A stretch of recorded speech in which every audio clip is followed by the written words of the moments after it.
that you were mine.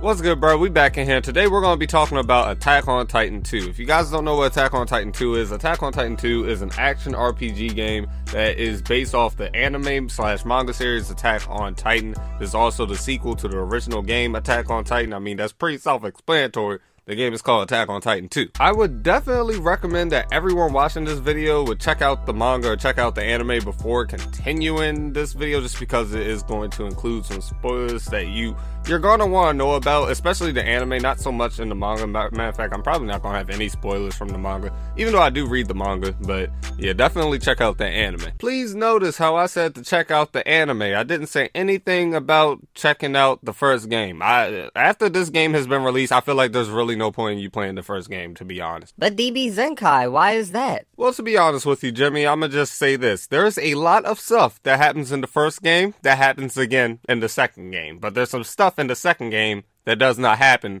in the first game. In other words, if you already played the first game, then you probably won't get as much enjoyment out of Attack on Titan 2 as I did, someone who did not play the first game. I did do my research though. I just want y'all to know that it's not like I don't know anything about the first game. In fact, the biggest difference between the two games is just the fact that in the second game, you get your own customizable CAC to use in the story mode and online, while in the first game, you can only run with the cast characters. Now, depending on your preferences, that could be a good thing or a bad thing. I can't speak for you. I just know that I had a lot of fun running with my own customizable character, and this game does a wonderful job making sure that you actually feel like you're a part of this game. It's not like you're just some random character out there playing while everyone else is doing their thing. This game gives your character a whole backstory. It gives you some first-person cutscenes, which I must say are absolutely beautiful. I need to show these real quick.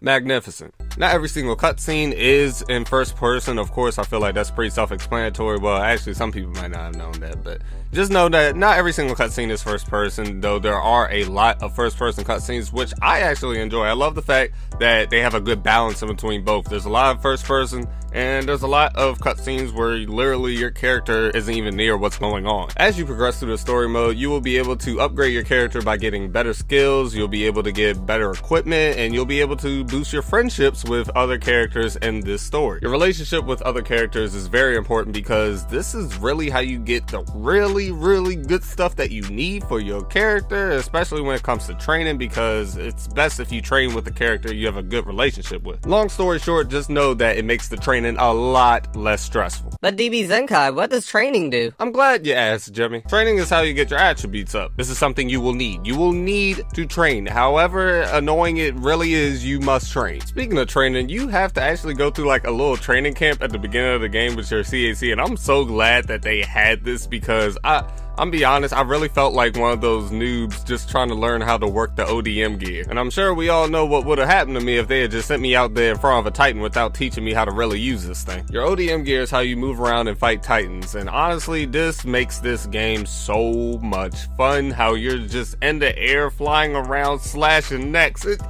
feels so good. I really can't emphasize how much fun it is to actually move around the sky and just be so free slashing Titans and everything. It feels so great, but the problem is it does end up getting extremely repetitive. And speaking of being repetitive, a lot of the missions in this game, it feels like you're doing the exact same thing. Literally the exact same thing. It's just that there's a different story going on with what you're actually doing. Save people, recruit allies, build bases, fight Titans, repeat. Still very fun in my eyes, but I could see how it could get extremely boring to others. During combat, you will have to replenish your supplies because you will end up running out out gas and your blades will end up literally snapping, but that is a good thing in my eyes. I like the fact that we have to resupply and we can't just be out here on unlimited gas, unlimited blades. Like, I feel like that would make the game way too boring. I'm happy that they have this. As I said earlier, you will be fighting with your allies. You will be fighting as a team with your allies, and different allies have different abilities that can help you bring down a Titan. You can capture a Titan, you can kill a Titan, you can slice off the arms, you can have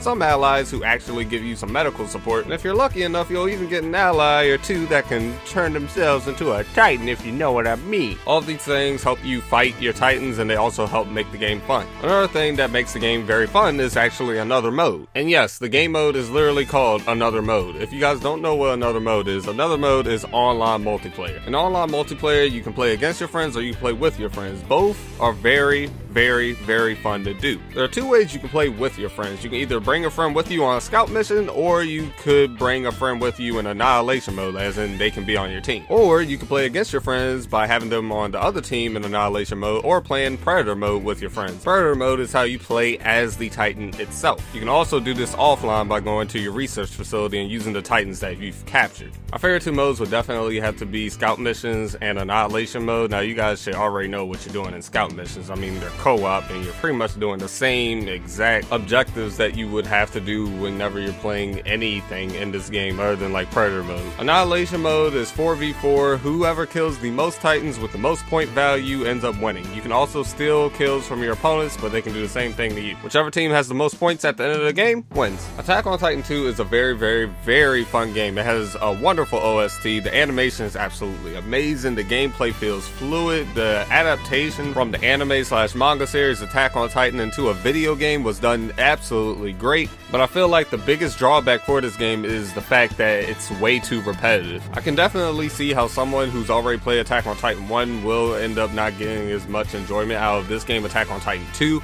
as I did, but I didn't play Attack on Titan 1, and I honestly gotta say I had a lot of fun playing this game. If I had to rate this game out of 10, I would give it a 7 out of 10, just because of the fact the game is very fun, but I do see how a lot of people could end up getting extremely bored very fast. I actually did an Attack on Titan 2 playthrough on my Twitch channel. If you guys would like to check that out, I will have a link to it in the description of this video. Just make sure if you guys go over there, you guys hit that follow button. Make sure to turn on notifications too, so you guys know when I go live in the future. But that is all I have to say for today's video, guys. I hope you guys enjoyed this video. If you did not enjoy this video, I don't know what to tell you, but if you did enjoy this video, make sure to leave a like, comment down below how you guys felt about the video, and also make sure to subscribe to my channel for more great quality content. Alright, I'm out, bruh.